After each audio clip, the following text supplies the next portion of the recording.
So, Sairam children, what is visible to your screen? Is the screen visible? Tell me. Yes, sir. Yes, sir. Okay. Yes, sir. Wonderful. So, these are different types of irregular geometries or distorted geometries that were predicted by valence shell electron pair repulsion theory. Valence shell electron pair repulsion theory says that if a molecule contains bonding pair of electrons and non-bonding pair of electrons, then the geometry or the shape of the molecule is determined by the repulsive forces, extent of repulsive forces existing between these pairs of electrons. Besides this, VSEPR theory says that if a molecule contains only bonding pair of electrons, all the pair of electrons are bonded, then the molecule will have regular geometry. What are different types of regular geometries? Linear geometry, trigonal planar geometry, tetrahedral geometry, trigonal bipyramidal geometry, octahedral geometry, and pentagonal bipyramidal geometry that we discussed yesterday. Now, yesterday also we discussed that if some lone pair of electrons, non-bonding pairs of electrons are present on molecule, then the geometry becomes distorted. Okay, on the basis of the number of lone pair of electrons present in a molecule, valence shell electron pair repulsion theory classifies molecules as AB2 E-type molecule, AB3 E-type molecule, AB2 E2 type molecule, in which E stands for number of lone pair of electrons and B stands for number of bonding pair of electrons and A stands for central metal atom. That much we studied yesterday. Is it clear now? Now let's proceed today's class. So today we are going to study the molecules having the type AB4E. AB4E means A is the central atom, B is the bonding pair of electrons. How many bonding pair of electrons are present? 4. It means the molecule consists 4 bonding pairs of electrons. And E stands for 1 electron pair which is non-bonding. Non-bonding means lone pair of electron present. So AB4E type molecule consists of total 5 pairs of electrons, out of which 4 pairs of electrons are bonded together and 1 pair of electron is there which is non-bonded. Fine. Now, if this type of molecule is there, then the geometry would be seesaw geometry. Okay? Though the expected geometry is trigonal bipyramidal. Why the expected geometry is trigonal bipyramidal? Because it consists of 5 pairs of electrons. If all the 5 pair of electrons would have been bonding pair of electron, then the geometry would have been trigonal bipyramidal. But in this type of molecule, there is presence of 1 lone pair of electron. So the geometry gets distorted from trigonal bipyramidal to seesaw. What is seesaw? Have you seen a seesaw? Park में या मेले में झूला लगा रहता है, seesaw झूला, जिसमें बीच में फलक्रम रहता है और एक साइड 2 आर्म्स होती है, दोनों साइड इसके आर्म्स होती है. एक साइड एक बच्चा बैठ जाता है, एक साइड दूसरा बच्चा बैठ जाता है. जब एक आर्म नीचे जाती है, सेकंड आर्म ऊपर जाती है. ठीक है, एंड वाइस वर्सा.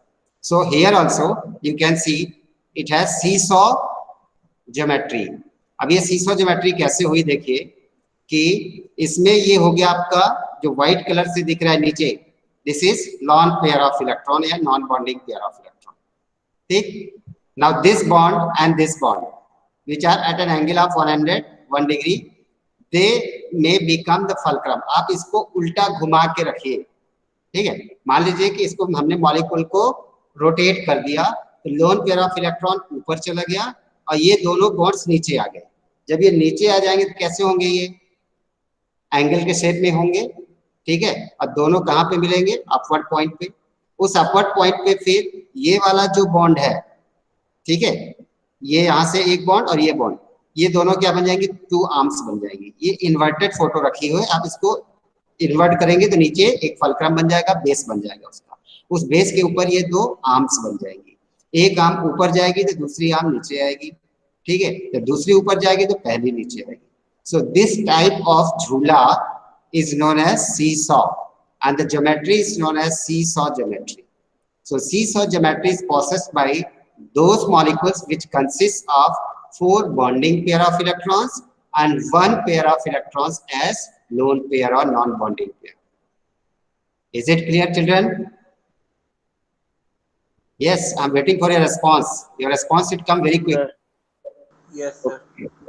जैसे मैं पूछता हूँ आपसे कि समझ में आया, तुरंत बोला करो, डोंट वेट, ठीक है.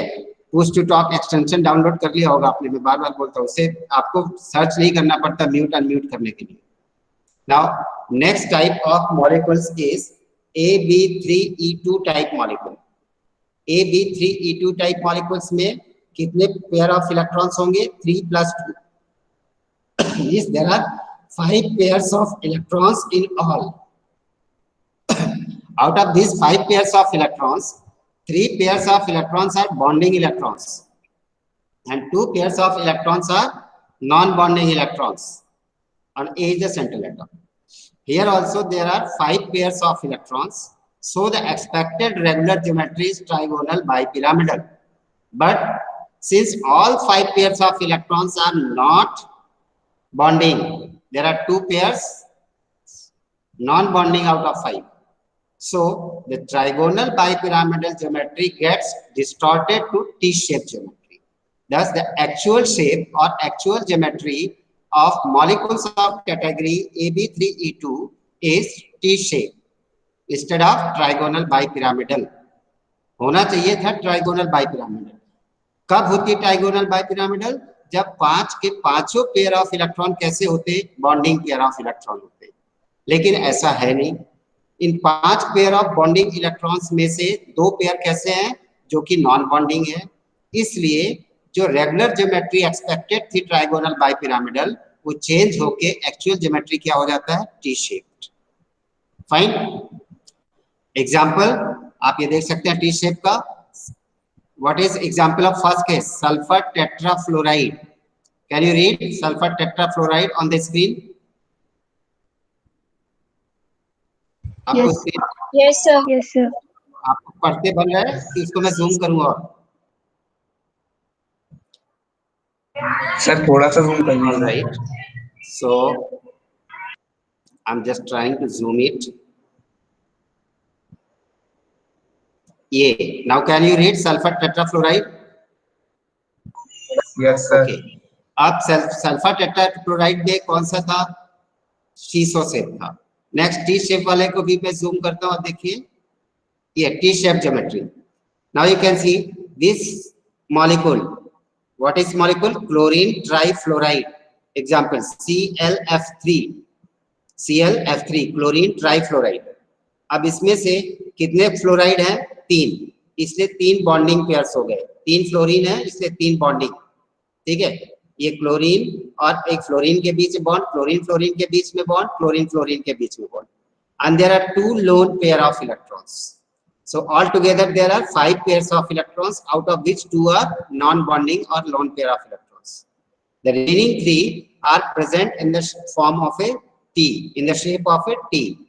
So such molecules which contain 3 bonding pair of electrons and 2 lone pair of electrons have actual shape T shape, though their expected geometry is trigonal bipyramidal. But this is not so, because out of all 5 pair of electrons, 2 are non-bonding. Understood? Is it clear?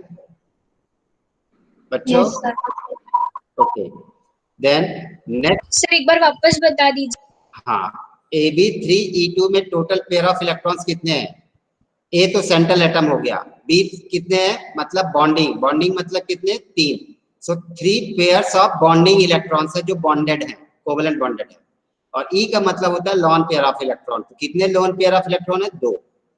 Total 5 pairs of electrons are there, because 3 + 2 5 pairs of electrons.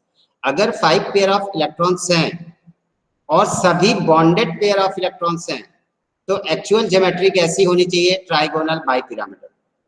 यहाँ भी 5 pair of electrons है, 5 pairs of electrons है, इसलिए expected geometry is trigonal bipyramidal, but it is not the real geometry of such molecules because out of this 5 pair of electrons 2 are non bonding.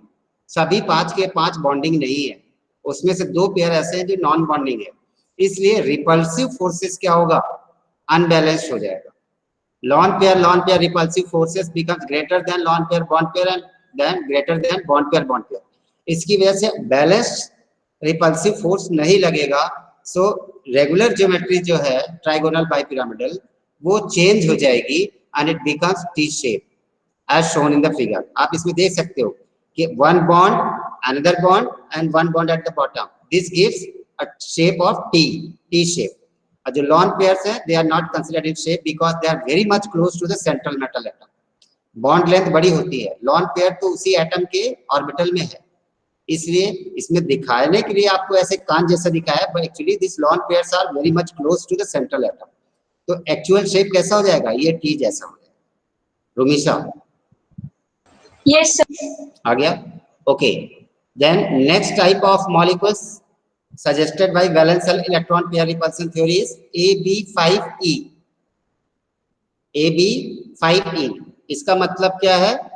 AB5E का, चलो बोलो जल्दी से, निशांत बोलो, AB5E का मतलब क्या है? Nishant, are you there? Yes, sir. AB5E का मतलब क्या है? सर एक लोन पेयर है और फिर 5 बॉन्ड पेयर है। ओके, और A is the central atom, ठीक है? A सेंट्रल एटम है और बॉन्डेड पेयर ऑफ इलेक्ट्रॉन कितने हैं? 5। लॉन पेयर ऑफ इलेक्ट्रॉन कितने हैं? 1। So total pair of electrons कितने होंगे? Manav Patwa, are you there?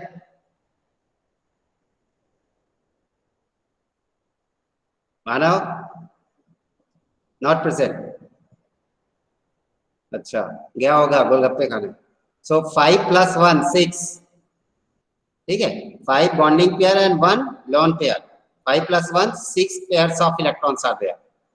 अगर 6 पेयर्स ऑफ इलेक्ट्रॉन्स हैं और सभी बॉन्डिंग हैं तो ज्योमेट्री कैसी होनी चाहिए? ऋतु, रेगुलर ज्योमेट्री कैसी होनी चाहिए जो कल आपने पढ़ा था, याद करो। सर ऑक्टाहेड्रल मतलब इस शेप होगा स्क्वायर बाई पिरामिडल जैसा, एक स्क्वायर प्लेन होगा, ऊपर एक पिरामिड होगा, नीचे एक पिरामिड होगा perpendicular. This shape is called octahedral. So whenever a molecule has total 6 pair of electrons, its expected geometry is octahedral. अब उसके बाद आपको देखना है कि वो 6 पेयर ऑफ इलेक्ट्रॉन में से 6 के 6 बॉन्डिंग है कि नहीं है। अगर 6 के 6 बॉन्डिंग है तो ऑक्टाहेड्रल होगा, ठीक? अगर उसमें से 6 में से 5 ही बॉन्डिंग है और एक लॉन पेयर है, then the geometry gets changed because the repulsive forces get disturbed, they become unbalanced, and so octahedral geometry gets converted into a square pyramidal shape. अब स्क्वायर पिरामिडल में देखिए क्या हुआ। एग्जाम्पल ब्रोमीन पेंटाफ्लोराइड मीन्स BrF5, ठीक है? BrF5, इसमें देखिए Br will be the central atom because it is less electronegative than fluorine. Fine. 4 fluorine atoms are present at equatorial position in one plane. एक 2 dimensional plane में present है और ये किस टाइप में है? It is in the form of square, ठीक है? स्क्वायर, इस स्क्वायर प्लेन के एक ऊपर फ्लोरीन है perpendicularly upwards making angle 90 degree, ठीक? और नीचे क्या प्रेजेंट है? Lone pair. So what is the shape? Square formed by 4 fluorine atoms and 1 pyramid formed by BrF bond. So square pyramidal, एक प्लेनर स्क्वायर है और ऊपर एक बॉन्ड है एक्सियल पोजीशन पे जो कि इसके साथ पिरामिडल शेप बनाएगा। स्क्वायर पिरामिडल देखिए क्या सेंट्रल है। अब इस सेंटर से इस फ्लोरीन को जोड़ दो, इस फ्लोरीन को जोड़ दो, इस फ्लोरीन को भी जोड़ दो, इस फ्लोरीन को भी जोड़ दो, तो किस टाइप का पिरामिड बन गया? Square pyramid. अगर नीचे का प्लेन कैसा होता है, ट्राइगोनल, तो पिरामिड कैसा बनता, ट्राइगोनल पिरामिडल। यहाँ प्लेन कैसा है, स्क्वायर, ऊपर एक पिरामिड बन रहा है इसलिए स्क्वायर पिरामिडल। नीचे बन नहीं रहा है क्योंकि नीचे लॉन पेयर है, लेंथ नहीं है, ठीक है। तो ऐसे मॉलिक्यूल्स का शेप क्या होगा, square pyramidal. Understood all of you? Mohit? Yes, sir. Clear to you all? Yes. So Yes, sir. last category of molecule suggested by valence shell electron pair repulsion theory is AB4E2 type molecule. इसमें भी देखिए total pair of electrons कितने हैं, 4 + 2 6। इस 6 pair of electrons में से 4 pair of electron कैसे हैं, bonding, and 2 pairs of electrons are lone pairs. That means all pairs of electrons are not bonding, so geometry would not be octahedral. It is only expected geometry, not the real geometry. Since there is presence of 2 pairs of electrons as lone pair, repulsive forces become unbalanced and octahedral geometry gets converted into square planar. ठीक है, actual shape या actual geometry क्या हो जाएगी, square planar. ठीक, you can see in this picture. Now you can C central atom is xenon and how many fluorine atoms, 4, so molecule will be HCF4। ठीक, अब xenon में valence electron कितने होते हैं, नोबल गैस है, outer most shell में कितने electrons होने चाहिए, 8। ठीक है, आप देखिए 8 में से 1 2 3 4 इलेक्ट्रॉन्स तो 4 बॉन्ड्स में हो गए, HCF bond, HCF bond, HCF bond, HCF bond, इन एक इलेक्ट्रॉन xenon का और एक इलेक्ट्रॉन फ्लोरीन का। ठीक, now 2 electrons, that is 1 pair of electron perpendicularly upward and 1 pair of electron perpendicularly downward, xenon के टोटल 8 इलेक्ट्रॉन्स हो गए।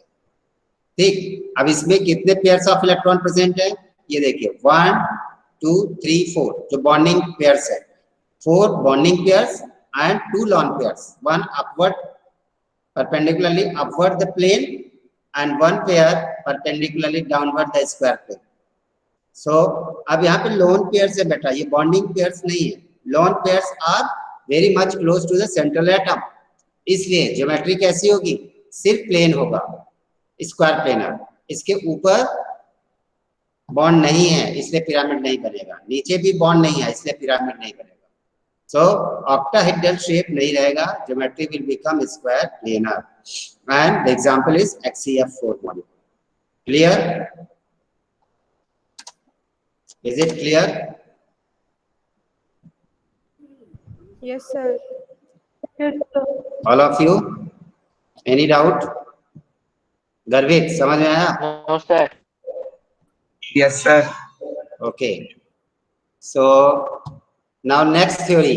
अभी देखिए हमने कौन कौन सी थ्योरी पढ़ ली बेटा, we studied Lewis theory, we studied Lewis Langmuir theory, we studied valence shell electron pair repulsion theory, and now next theory is valence bond theory. ठीक है, valence bond means that bond in which valence electrons and valence orbital takes place in bonding. So this theory is very important theory, and this theory was proposed by or introduced by Hitler and London in year 1927. Hitler Germany का था और London में आके उसने theory दे दी। ठीक है, so valence bond theory was given, वो मजाक कर रहा हूँ, वो मत समझना कि ये हिस्ट्री वाला हिटलर है और लंदन है, नहीं, हिटलर एक सरनेम है, लंदन भी एक सरनेम है। ठीक है, this valence bond theory was given by Hitler and London in the year 1927 and it was further developed by polling and Slater. यहाँ पे अदर लिखा है, अदर में क्या आएगा, Slater, SLATER। So 4 scientist contributed in the development of valence bond theory. Originally it was given by Hitler and London, later on it was modified by Pauling and Slater. It is based on the concept of atomic orbitals and electronic configuration of atoms. जबकि valence shell electron repulsion theory किस पे based थी? Number of pairs of electrons, bonding और non bonding. जबकि valence bond theory is based upon concept of atomic orbitals and electronic configuration of atoms. Now let us consider the formation of hydrogen molecule based on valence bond theory. Let us take two hydrogen atoms. Take one is represented by symbol A and another represented by symbol B. ठीक है? There are two hydrogen atoms, one represented by A symbol and another represented by B symbol. ठीक, the nuclei of first hydrogen atom A is represented by Na and the nucleus of another hydrogen atom is represented by Nb. ठीक है, ये दो hydrogen atoms हैं, एक का nucleus Na, एक दूसरे का Nb. The only electron of hydrogen atom A is represented by Ea and that of hydrogen atom B is represented by Eb. Fine. Now इसके बाद आप समझने की कोशिश करो कि जो पहला वाला हाइड्रोजन एटम है उसमें क्या होगा? There would be a force of attraction between the nucleus and its electrons. This is shown by a dotted line as you can see. ठीक है, एक लाइन आपको दिख रही है, फेंट line. So there is a force of attraction that exists between the nucleus of hydrogen atom and its electron present in the outermost shell. Similarly, there is another hydrogen atom in which there exists a force of attraction between the nucleus and its electron. So before the combination, there is only two forces of attraction operating in two different atoms. ठीक है, एक में एक nucleus और electron के बीच में force of attraction है, दूसरे में भी न्यूक्लियस और इलेक्ट्रॉन के बीच में फोर्स ऑफ अट्रैक्शन है. When these these atoms come close to each other, when they approach towards each other, what will happen? There will start development of repulsive forces. अभी पहले क्या था? Attractive forces. There will start development of repulsive forces between the electrons of both the atoms, as well as the repulsive forces between the nuclei of both the atoms. ठीक है, सो दोनों का जैसे पास में आएंगे दोनों के इलेक्ट्रॉन एक दूसरे को रिपल करने लग जाएंगे और दोनों के न्यूक्लियस भी एक दूसरे को रिपल करने लग जाएंगे as it is shown in third figure. ठीक, अब इसकी वजह से क्या होगा? There would be exchange of energy, either release of energy और गेन ऑफ एनर्जी. अब देखिए, लेकिन हाइड्रोजन के केस में क्या होता है? Hydrogen is very small atom. Attractive forces कितने हैं? ये देखिए, ये तो रिपल्शन का बात हो गई. अब अट्रैक्शन कहां कहां पे होगा? When they will come together, nucleus of one hydrogen atom will start attracting the electron of another hydrogen atom. Similarly, the nucleus of second atom will start attracting the electron of another. So there are altogether four types of attractive forces. चार कौन कौन से attractive forces हो जाएंगे? Nucleus of an atom and its electron, nucleus of an atom and its electron. और जब ये पास में आ गए तो क्या हो जाएगा? Nucleus of one atom attracting the electron of another atom. Then the nucleus of second atom start attracting the electron of first. In this way, there will be four attractive forces operating between these two atoms. और repulsive forces कितने होंगे? सिर्फ दो, electron electron के बीच में और nucleus nucleus के बीच में. सो किसका मैग्नीट्यूड ज्यादा होगा? अट्रैक्टिव फोर्स का कि रिपल्सिव फोर्स का? Tell me Devrat. Magnetic attractive force would be greater और repulsive force would be greater. बच्चों, Sir, attractive. attractive force would be greater. Why? Because they are four. Na Ea के बीच में attraction, Nb Eb के बीच में attraction, Nb और Ea के बीच में attraction, Na और Eb के बीच में attraction. There will be four attractive forces. और repulsive सिर्फ कितने हैं? दो, Ea Eb और Na Nb के बीच में. So magnitude of attractive forces is greater than that of magnitude of repulsive forces. Therefore, both these atoms come close to each other and they overlap their atomic orbitals. ठीक है? When they overlap their atomic orbitals, they are held together by each other, and in this way a chemical bond is formed. Now you can see this graph. I'll just enlarge it, zoom it so that you can see it clearly. Okay, अब आप देखिए इसमें there is a graph between the potential energy of two hydrogen atoms and the internuclear distance between them. दो hydrogen atoms हैं, दोनों की अपनी potential energy है, इसको हमने वाई एक्सिस में शो किया, और दोनों के बीच की distance internuclear distance. When the internuclear distance is large, you can see when the internuclear distance is large, the potential energy is 0. ठीक है? ये 0 क्यों है? क्योंकि उनके बीच में ना तो कोई अट्रैक्टिव फोर्स है और ना ही कोई repulsive force. Means they are at infinite distance from each other. ठीक है? यहाँ पे आप देखिए 0 दिखा रहा है मार्क. ठीक है? 0 का मतलब क्या है कि इनकी पोटेंशियल एनर्जी 0 है. 0 कब है? जब इनके दोनों एटम्स के बीच में कोई फोर्स ऑफ अट्रैक्शन या रिपल्सन नहीं लग रहा. इसका मतलब they are at infinite distance with respect to each other. So internuclear distance would be infinite in this case. Clear? But when they approach towards each other, when they come closer to each other, क्या हुआ? देखिए अब ये close आ गए एक दूसरे के. Their potential energy start decreasing. Why their potential energy start decreasing? Because when they come close to each other, there starts a development of force of attraction between them. And whenever there develops a force of attraction between two atoms, there is release of energy. When the atoms will release energy, their net content of energy will be lesser. So their potential energy decreases as they start feeling intermolecular, they start feeling attractive forces with respect to each other. One atom start attracting another. So attractive forces start developing. As a result, they lose their energy and they come closer to each other. Potential energy falls down. So जैसे जैसे internuclear distance बढ़ेगी, potential energy कम होती जाएगी. फिर एक ऐसी condition आएगी जिसमें they will merge into each other such that they share some common space. मतलब some part of first atom penetrates the some part of another.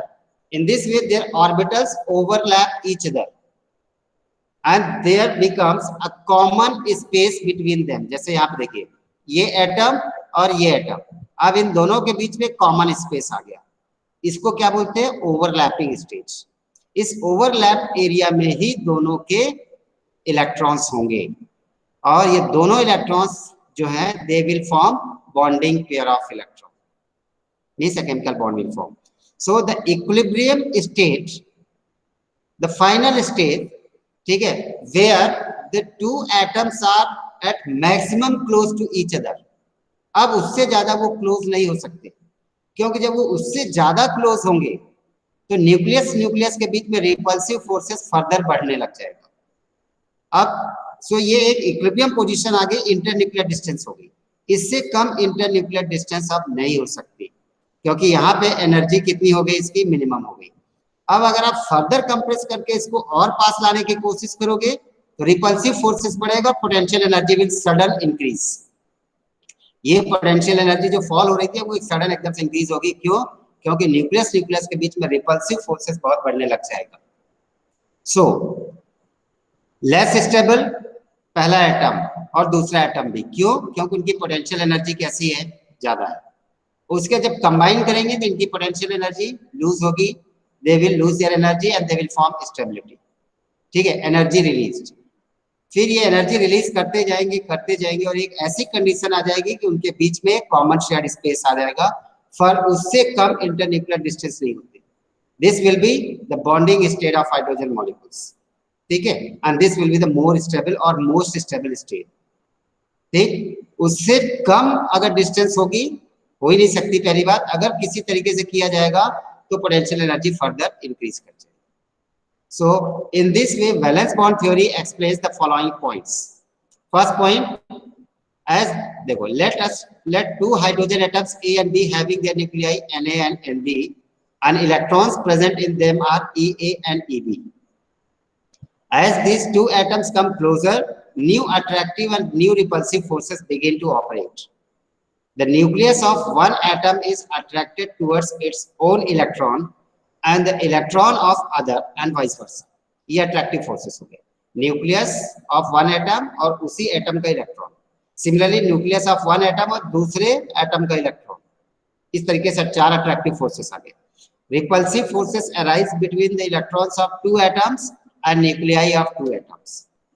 The attractive forces tend to bring the two atoms closer, whereas repulsive forces tend to push them apart. ये finger से हमने explain कर लिया। Now ये hydrogen के cases में हो गया। Magnitude of attractive force is greater than magnitude of repulsive forces, so a bond is formed in hydrogen molecule. What about helium molecule? Why He2 molecule does not exist? आपसे question पूछ सकते हैं कि explain on the basis of valence bond theory why He2 molecule do not exist.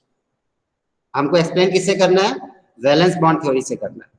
हालांकि हम इसको molecular orbital theory से भी एक्सप्लेन कर सकते हैं, लेकिन अगर आप क्वेश्चन में मेंशन्ड है कि explain why He2 molecule do not exist according to VBT, कैसे एक्सप्लेन करेंगे? आप ये मान लीजिए एक हीलियम का एटम और ये दूसरा हीलियम का एटम। हीलियम में कितने प्रोटॉन्स होते हैं? 2 प्रोटॉन्स, एटॉमिक नंबर 2। और how many electron? Valence electrons 2। तो ये फर्स्ट एटम हो गया मान लीजिए, इसका न्यूक्लियस Na, और ये 2 इलेक्ट्रॉन्स हो गए Ea and Eb, sorry Ea and Ea। Similarly there are another atom B, nucleus Nb, 2 valence electrons Eb and Eb। What will be the type of attractive forces? Nucleus of first atom and electrons of first atom, मतलब 2 हो गए, ठीक है। एक nucleus of one atom and it's electron, nucleus of one atom and it's electron. फिर दूसरे case में भी ऐसे हो गया, nucleus of one atom and it's electron, nucleus of one atom and it's electron. तो 2 4 अट्रैक्टिव फोर्सेस हो गए। फिर उसके बाद nucleus of one atom and electrons of another atom, both the electrons of another atom, 2 ये हो गए। फिर nucleus of second atom and both the electrons of another. Total attractive forces कितने हो गए? न्यू अट्रैक्टिव फोर्सेस काउंट करो आप, old वाले से तो फर्क नहीं पड़ेगा। न्यू अट्रैक्टिव फोर्सेस कितने डेवलप हुए? 1 2 3 4, ठीक। अभी देखो 4 new attractive forces developed. Repulsive forces कितने डेवलप होंगे? इधर देखिए, electron of first atom and electron of another atom, electron of first atom and electron of another atom, ये 2 हो गए। एंड न्यूक्लियस, ठीक। सो कितने रिपल्सिव फोर्सेस हुए? अभी देखिए, अभी और भी है बेटा। ये पहला इलेक्ट्रॉन और इसका ये मान लीजिए पहला इलेक्ट्रॉन, एक, फिर इधर एक, फिर ये न्यूक्लियस का, फिर ये दोनों इलेक्ट्रॉन पेयर्स भी एक दूसरे को रिपल करेंगे, ठीक है। Ea-Eb, टोटल रिपल्सिव फोर्सेस कितने हो गए? 1 2 3 4 5, ठीक। Total repulsive forces 5, total attractive forces, new attractive forces 4। क्योंकि जो ओल्ड थे, ओल्ड तो पहले भी थे, इसमें भी है, ठीक है। So in this way we can see the number of repulsive forces are greater than number of new attractive forces. New forces of attraction showed by blue lines, या ये dot bold lines. New forces of repulsion showed by bold lines. Number of new repulsive forces is greater than the number of old repulsive forces. Therefore, the magnitude of total repulsive forces is greater than the magnitude of new attractive forces. और जब repulsive forces ज्यादा है तो potential energy बढ़ेगी, stability decrease होगी. It means He2 molecule is not stable, it do not exist. इसलिए 2 He atoms के बीच में bonding नहीं होती। क्योंकि जब वो बॉन्डिंग करने की कोशिश करेंगे, जब उनके बीच का इंटरन्यूक्लियर डिस्टेंस डिक्रीज होगा, उस केस में पोटेंशियल एनर्जी बहुत बढ़ जाती है। पोटेंशियल एनर्जी बढ़ जाएगी तो स्टेबिलिटी कम हो जाएगी, बॉन्ड टूट जाएगा, bond formation will not take place. In this way, we can explain why He2 molecule do not exist. Clear? Is it clear, बच्चों? Yes, sir. Yes, sir. All right. So I'm coming back to meet. You will have next class. Time is over.